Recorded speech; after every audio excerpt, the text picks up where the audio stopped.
There we go. Yes, hi. How's it going? Pretty good. Pretty good. Hey, put your phone like sideways if you can, so that then maybe you have to activate like rotation. Oh, okay.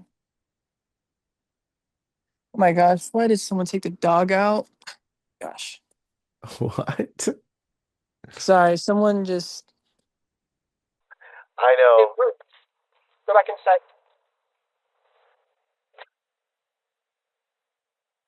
Anyways, I know you're already recording, so.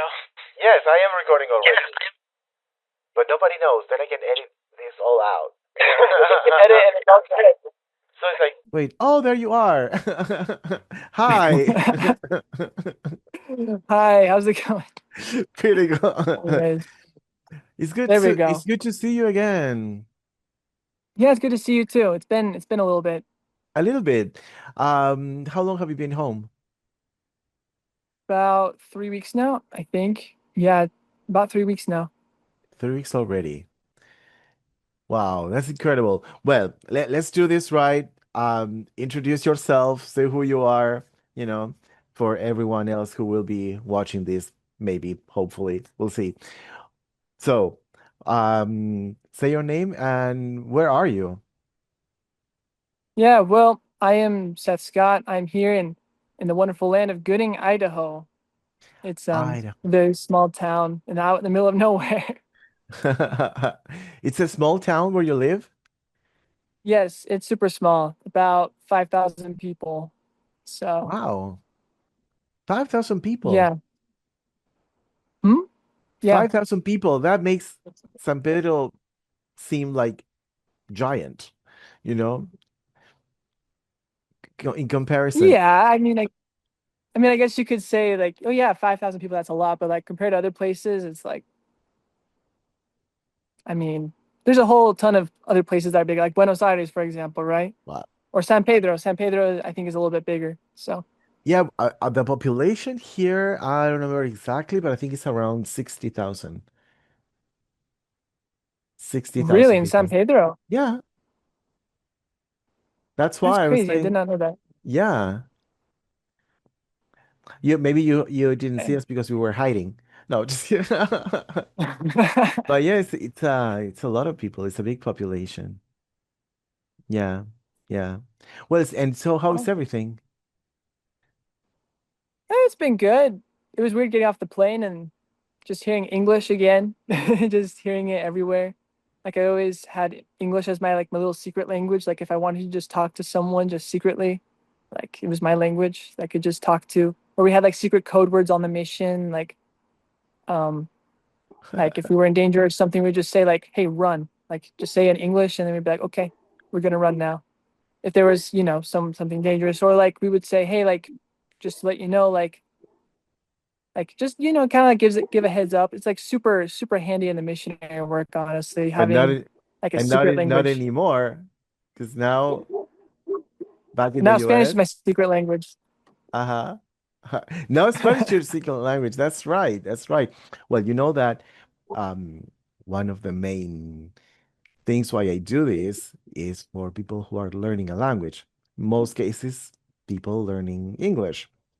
There might be some learning Spanish as well, but in most cases, you know, the idea of having these kinds of interviews is to show that learning a language, it always takes time, it demands patience, you know. It is for sure that you will make mistakes, you know, and that is okay, you know. And also that it can be so beneficial and there's a good side to the experience of learning any language actually, you know. So why don't Hmm. you why don't you share with me, with us, what it was like for you, you know, when you came to Argentina to spend 2 years of your life here to serve a mission, and that implied having to learn Spanish, you know, in this case. So what was that like for you? It was really hard. I think being dropped into a very foreign country in a very different place with different people in a different language, it messed with my head, I feel like at the beginning. I had no idea what was happening. Like I feel like my comp had to just drag me along because I was just like, I don't know what's happening. I don't understand what the signs mean Mhm. or what people are talking about. And like it was just a different I never had that problem before. And it So was it a was different something it new. was weird. Was something new that Yeah, you experienced. That's right. it was Who was your something first super new. companion? His name was Elder Smith. He was a gringo from Texas. Uh-huh. And which was your first area in Buenos Aires? It was a little place called Villa Adelina. It's like a suburb right outside of Capital. I don't know if you know where that is. Yeah, yeah, no, I know. I've been there. Been there. Yes. And was San Pedro your second area then, or not? Yeah, San Pedro was my second area. So that was when Because I I met you remember guys. you being pretty new in the mission, when we first met. Yeah. Yeah, yeah. Again, super nervous. Like, yeah. But But it was fun. it's It was fine. fun. Yes. And the good thing is that after that, even after you left, we remained in contact because you continued participating of these Spanish sessions we have like every week, right? Usually every Hmm. Friday, where we meet, we practice a little bit for like an hour, you know, different things, different challenges in Spanish or answering questions and things like that. Did you find that Yeah. helpful? It was super helpful, honestly. Like, it was very needs based. It wasn't like I was learning on like an app where it was just kind of like very structured. It was like very well, it was like just like very basic. It was very like not personal at all to your personal questions because there's a lot of things in like Spanish Dict or Duolingo that you just don't get out in the real life. There's so many Sure. dichos, there's so many sayings and um like you just hear something and you're like, I never heard of that before. I'm gonna bring it to Matthias and then, you would always answer us really well. So I really appreciated it, honestly. Thank It you. was it was fun. Me and my wife, we usually talk about this, or when talking to other people. We were talking to the Egans the other day. Yeah, yesterday actually, and it was interesting. Like from her perspective, the way she explained what this means for me. Like doing this, and she said that is his happy moment in the week. She said. And that was interesting to see. I mean, I always have fun. I always enjoy teaching. Um, I feel that it's my thing. It's what I like doing. But that moment is special because it's not only teaching, but it's also helping people who are serving, like so far away from their homes. And and in that case, it's helping them practice the language that I speak. You know, I spend most of the day in teaching English, which is like my second language. But teaching my own language is special too, and having the chance of doing that for people serving a mission, that makes it even more special. And I think I kind of agree. It is my happy moment, or a very special one at least. And if that turns out to be beneficial, something good for anyone, well, even better. I know it is for me. you know. So I Mhm. have I have fun. I enjoy it. Well, that's And super good. Yeah, I certainly had fun too. I know, and that is always part of the deal. That is always part of I don't know how to explain it, but it's part of the aim as well. Or maybe not the aim, like the path in the way that I see it, it has to be entertaining. It has to be in a way that doesn't feel like you're under pressure or you're being evaluated, or with the fear of making a mistake and for any reason that being something terrible when it's not. So I try to make sure that the way I present it feels that way. I'm never sure if I achieve that when doing it, But I know that that's what I want. Make it entertaining and fun. Yeah, I thought it was entertaining, honestly. So But it's good to know. It is good to know. And you, I have to say this too, you were a very good student. Very, a very good one, very persistent. I think that you probably were one, yeah, I think you've been one of the ones who, was more persistent in these sessions.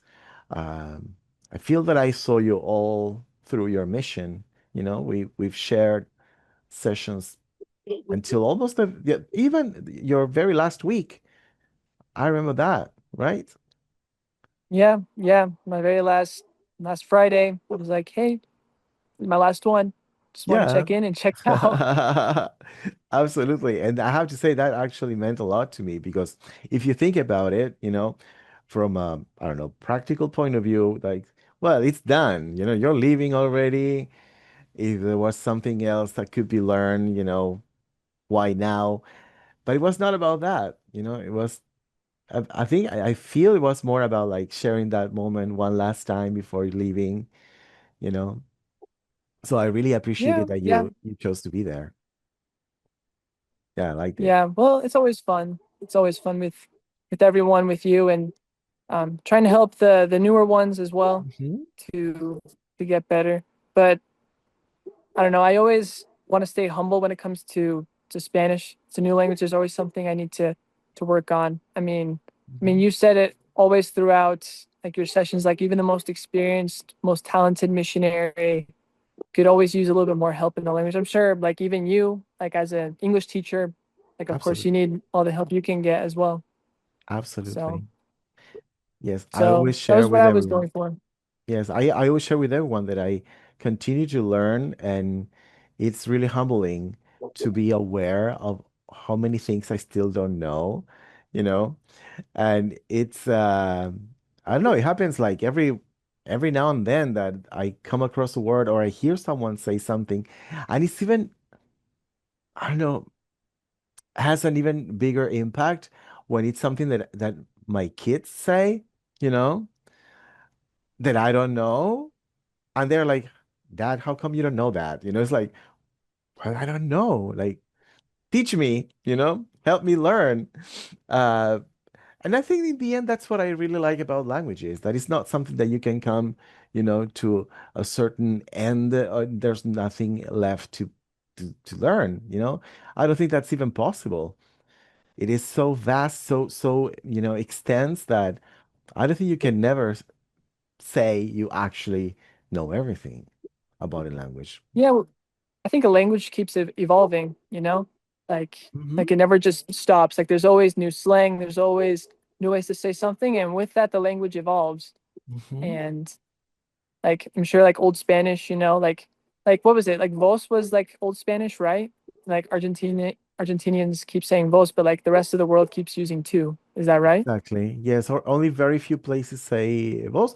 At first, I thought it was only Buenos Aires or parts of Argentina. Then I discovered that there are other places where they use both. Of course, Uruguay is one of them, but I don't know if it is El Salvador. Honestly, I don't remember 100%, but I discovered that there are other parts where they actually use voz. And I don't know if that is something that has always been like that or more in recent years.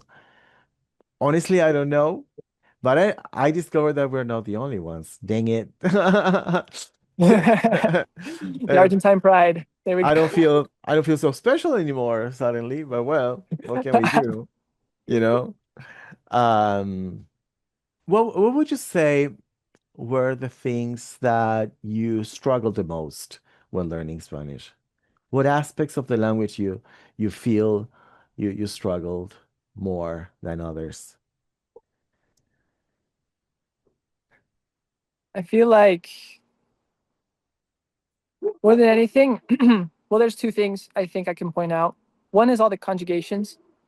I feel like that's a very popular one for a lot of a lot of gringos is that there's just so many conjugations Yeah. of like of the future, the conditional, the past. Well, there's two past tenses, right? There's Hmm. the Hmm. imperfect and the preterite, and then the present, the subjunctive, the imperfect subjunctive, the imperative, and it's like I don't know. and And just from each hear. one of those, it varies according to the subject. So you Yeah. have to learn all Yeah. the inflections according to the subject. No, it's Yeah. And in really, English, the verbs are the same, and there's only like a few that are few and far between that actually change. And so it's like yeah. at the beginning, I was like, nosotros salir a casa. And then like they would understand, of course, but that was how it was. Exactly. You're right. You're right. Yes. Um, well, I don't feel I'm trying to remember how you were in the during the classes, and it seemed to me that you also were very good at the sounds, the pronunciation of the language. Like all in all, I think you were pretty good at that too. You Yeah, I got think it the was sounds pretty right. it was decent. Yeah. I mean, it's pretty simple. There's only five vowel sounds, and then what it looks like is what it sounds like, right? I always say that, and still, in many cases, it's still a problem. We're talking about that with the egans as well. You know, words that begin with an O, for example, like oscuro, like oportunidad. Oscuro. Yeah, there's a tendency to oscuro, oportunidad. You know, it sounds like you're gonna start saying it in English, like opportunity. So oportunidad, and it sounds weird. Um, yes. And then some classic consonants like the letter D or de, como todo, that's another classic letter T. You need to soften it when you speak in Spanish. But it's the same thing that I do with my students, only that it's the other way around. You know, I had to teach them not to say together, but together, like a t, number two, no tú, you know, and things like that. So it's the same kind of situation, but from the other side of the story, Worst. from a different angle. Yes. And that I like it when my students are able to see that. Sometimes like watching these kinds of videos, they say, "Oh, but I noticed that he conjugated it wrong, or he pronounced it wrong, or he got confused with a word that was similar." Um, like today, I was watching a video to one of my students, a couple of students, and one of the Americans tried to say sword in Spanish, you know. So he was supposed to say espada, but he said espalda, you know, just with one extra sound, and it was something like so completely different. Like, oh no, no, no espalda, es espada, you know. Espalda is your back, you know, and one letter makes it all different. But I think that that's even riskier in English because words in general in English are shorter. In general, generally speaking, there are lots of one syllable words. So every sound matters, and changing one a little bit, it's not that it sounds wrong, it sounds like something else, you know? Like cut and cat, you know? For example, if you cannot make that difference very well, you know, it can be really confusing. Yeah, it's a lot of vowel sounds. Like for example, there's like hill, as in like cerro, right? Like there's hill, and there's heel, like your back of your foot, and there's hell, like infierno, and like Uh-huh. there's- yeah, there's that, and then there's stuff like Exactly. through, toro, um, and Oh, like through the okay. ball, and like through, like por, and then thorough, like Yes. I don't know how to describe it. You know what I mean, right? Yeah, and also adding to that group of words, thought, though, Yeah, thoughts thought, though, though, through, thorough, tough, even. When you look at tough. it Yeah, at first sight, it's like it seems like the one word is just repeated many times. And yeah, they hate that, let me tell you. Yeah, when they see it, every time they see any of those words, they're like, oh no, which one is this? What should I say? But it's fun. It is fun. hmm Yes. Um, among the things that we've done during the session, these Spanish sessions, was there anything that helped you the most among the types of things we did? Sometimes we describe images, sometimes I give you things to translate. Yeah, I liked like personally, I liked like all the little words that you don't necessarily would use on a daily basis, but stuff that you would still need to know, Yeah, obviously. yeah. For example, you had like camping items, and it was just Hmm. about camping items like fósforos or linterna, like things like that. That's right. And things that you don't necessarily need to know as a missionary, but things that you need to know like in real life just in case if something happens. That is right. So I really like I those vocabulary lessons more. I try to put a lot of emphasis on vocabulary. That's one of the things I like doing, even especially when I'm teaching English. I always say that everything else, structures, grammar, everything else will come eventually. But you need to know the names of things, first of all, especially when it comes to having to survive in a real situation, like maybe traveling around or something like that. And you need something like the one time talking to this missionaries who couldn't they told me that they were not going to have dinner. This is how the conversation started. It's like, why not? You don't have anything to eat? No, we do have, but we cannot like turn on the stove. Like, why not? Um, and they didn't have matches or a lighter, I don't know if it had broken or what happened. And so we started talking about it. What happens if you want to ask your neighbors for matches or, if you want to borrow some bad matches or a lighter? I said, do you know what these are called in Spanish? And they looked at each other and were like, we have no idea, you know? So in that case, they they could have needed, to go out, find a neighbor and ask for something so simple as fósforos o un encendedor, you know? And that was a moment where you see, this is the kinds of vocabulary that I like teaching. You might need any of these things, at one point or another, you know?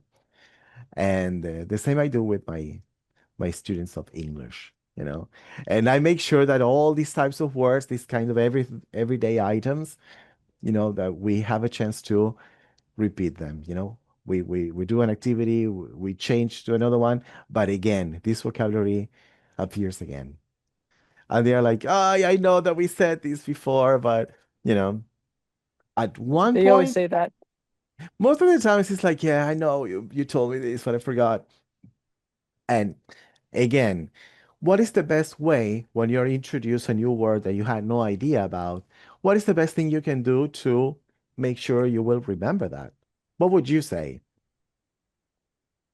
I mean, I was blessed. I had a lot of Latino comps, especially in the second half of my mission. Hmm. And so I would just use it on the street all the time as we're walking around. If there was like no one to talk to, I would just like make up a weird, awkward sentence using that word. And they'd be like, yeah. And I was like, I'm just using my vocabulary. Like it's just practice for me. And they're like, ah, well, good job. And so Very good I don't idea. know. That that's how I did it. I just kept using the words and then like yeah, I don't know, but there's not like there's an American in San Pedro, which is kind of hard, kind of difficult.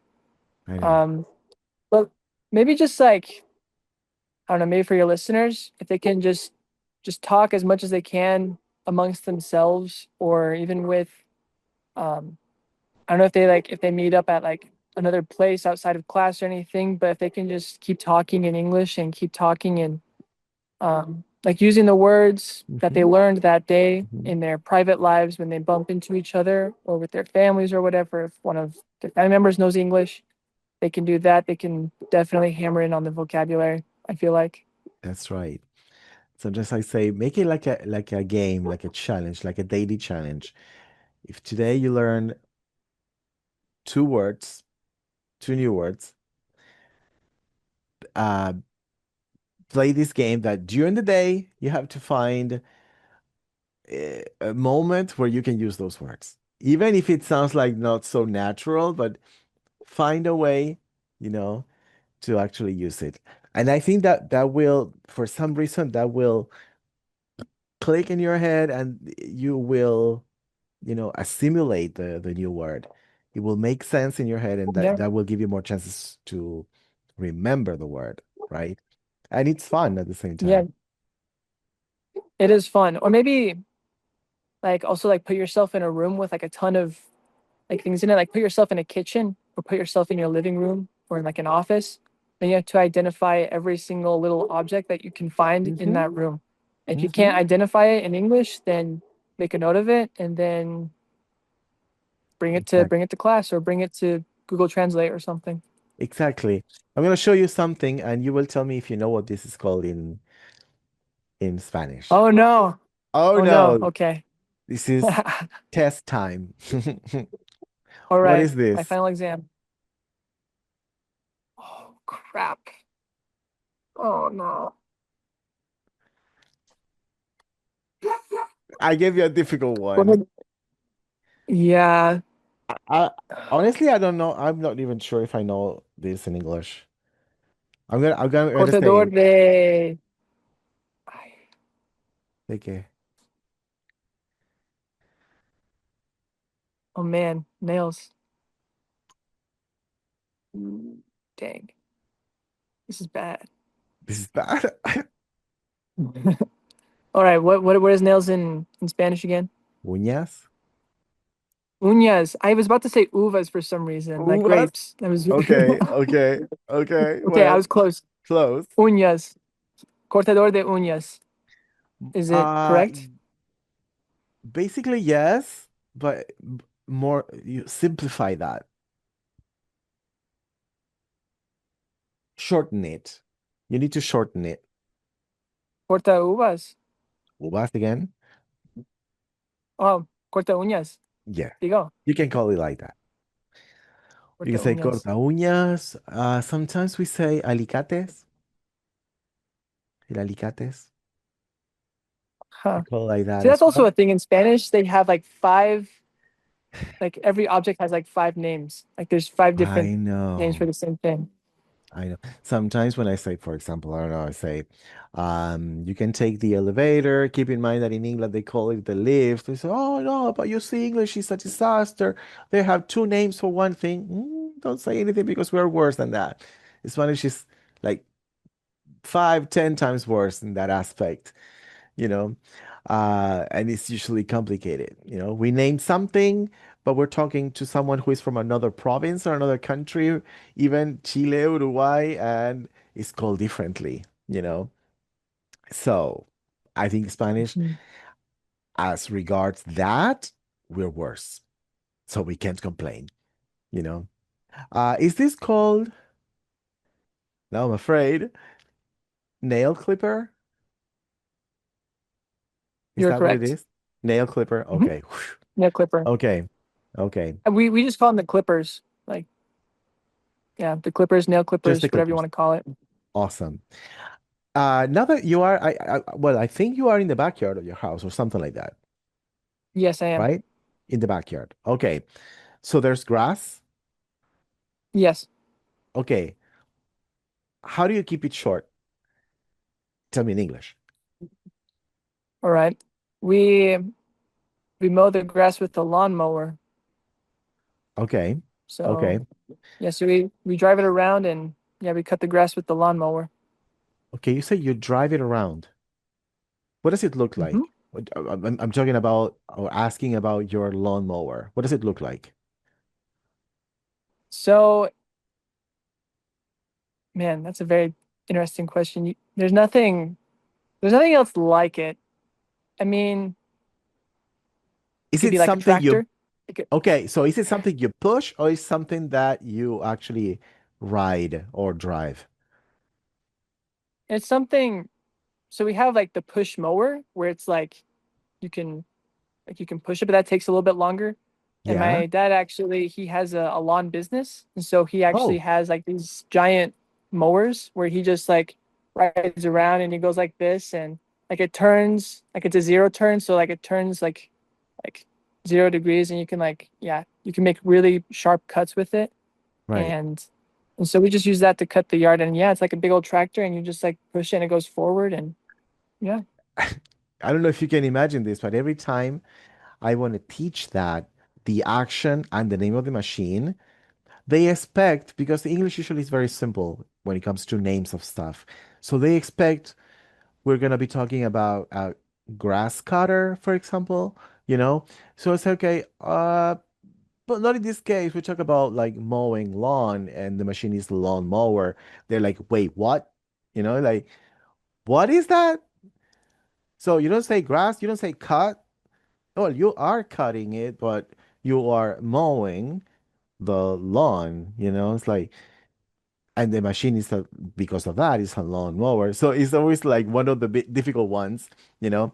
And so, but I think it's important for you to know because you will hear about these things, when someone is telling what that person was doing or what he's going to buy, a new of these machines. And this is the word they're going to be using. So it will be interesting that, if you understand what they're talking about. And it is kind of complicated. And it's kind of unexpected at the same time that that is what it's called. Maybe you don't find it strange because you grew up with that language. But if you think about it, it's grass, you're cutting, and still it's not like what usually happens with English. It's something Yeah, completely different. What yeah, happens you if would you you would use the assume that it cuts the grass. what happens if you're using the other one, the one that you use for the borders, for the sides? What is Oh that yeah, the machine? weed whacker Weed whacker?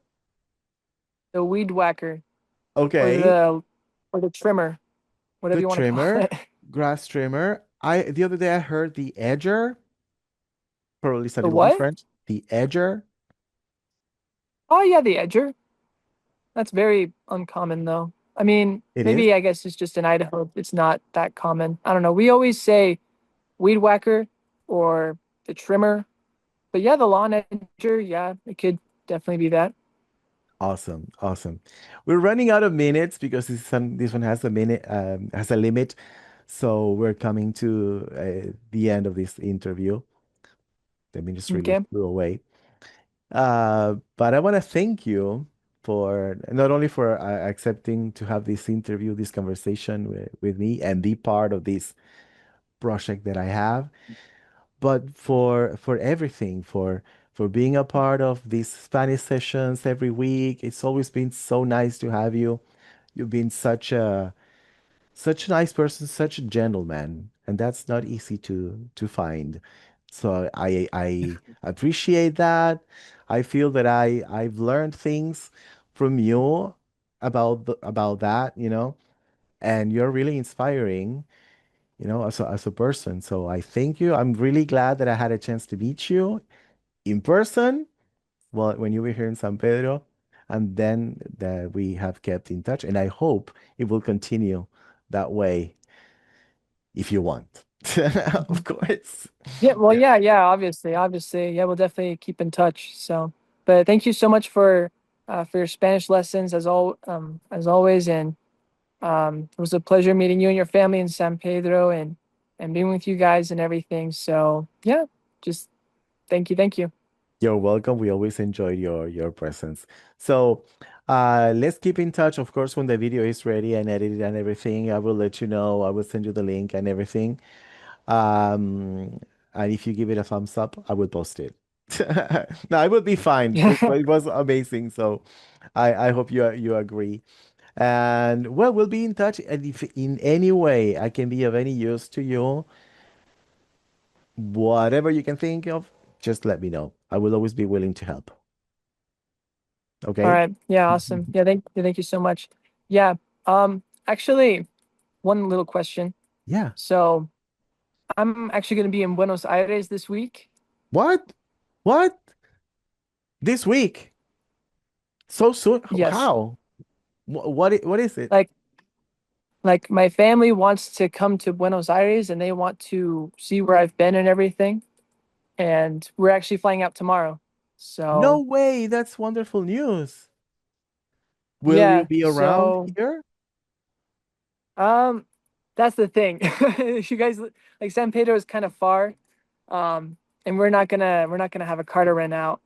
But Ah, if you know of any place, like a tourist place where we can go, like to like I don't know, something that's super cool that we can go to, I recommend you be super nice. places. I can think, of Yeah, course, I can think of a few places just in Buenos Aires City or farther than that. What? like Buenos Aires City or like just outside of it, if it can be like Hmm. that. Okay, okay. I can think of some ideas and I can text you that if that's fine. Hmm. That's Yeah, really amazing. So you're gonna be in Argentina again with your parents. yeah, with my parents. That's gonna be so much fun. That's Yeah, wonderful. it's gonna be kind of weird. I'm gonna be walking around without a Book of Mormon in my hand, and I'll just be Well, like, it's that weird. would be Yeah, special. talking.